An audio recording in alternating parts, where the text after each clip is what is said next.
अस्सलाम वालेकुम। Cake creation पर आज हम नए अंदाज से आलू के पकोड़े बनाएंगे। आप 4 मीडियम आलू ले लें, इनको इस तरह से आप काट लें राउंड सर्कल में, तकरीबन 1/4 इंच के करीब। फिर इनको अच्छी तरह से पानी से आप धो लें। पानी से धोने के बाद इसमें फिर से फ्रेश पानी भर लें और अब हम इसको बॉईल करने के लिए रख देंगे। अच्छा, जब तक आलू बॉईल होते हैं तब हम इसकी डिप तैयार कर लेते हैं। मैंने 1.5 कप बेसन का आटा लिया हुआ है। अच्छा, अब इसके अंदर में हम 1 टीस्पून बेकिंग पाउडर। अच्छा, आटे को अच्छी तरह से छान लिया है। नमक है 1 टीस्पून, चाट का मसाला है 1 टीस्पून और हल्दी है 1/2 टीस्पून और लाल मिर्च है 1/2 टीस्पून। अब हम 1/2 कप पानी लेंगे और इनको मिक्स करते हैं। पहले इनको ज़रा सा मिक्स कर लें। अब 1/2 कप पानी लेकर हम इसको मिलाएंगे। अगर ज़रूरत पड़ी तो थोड़ा सा हम और पानी लेंगे। इनको अच्छी तरह से मिक्स कर लें। पानी की थोड़ी ज़रूरत पड़ेगी, मैं 1/4 कप और ले लेती हूँ।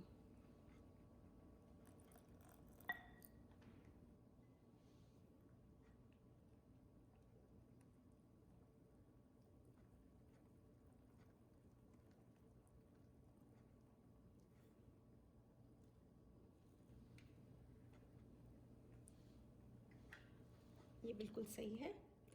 दूसरा भी 1/4 कप इस्तेमाल हो गया पानी का। आप भी अपने आटे के हिसाब से कर सकते हैं। ये बिल्कुल सही है, इस तरह से होना चाहिए। अब हम इसको थोड़ी देर साइड में रख देते हैं और आलू को चेक करते हैं।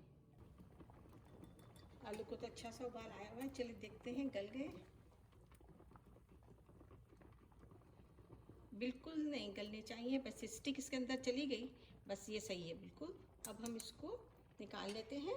ठंडे पानी से इसको धोएंगे और फिर हम इसको है ना छन्नी में रख देंगे। आलू को अच्छी तरह से ठंडा करने के बाद मैंने इस तरह से 2-2 करके ट्रे में निकाल लिए हैं और मैंने 1 कप पीनट चटनी ली हुई है जो मैंने बनाई थी।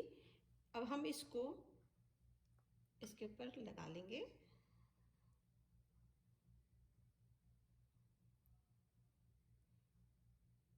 मैंने तकरीबन 1 कप निकाली है पीनट की चटनी। फिर आप जितनी भी इस्तेमाल हो, इस तरह से हम सैंडविच बनाएंगे इसका।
इस्तेमाल से पहले हम इसको ज़रा अच्छी तरह से मिक्स कर लेंगे।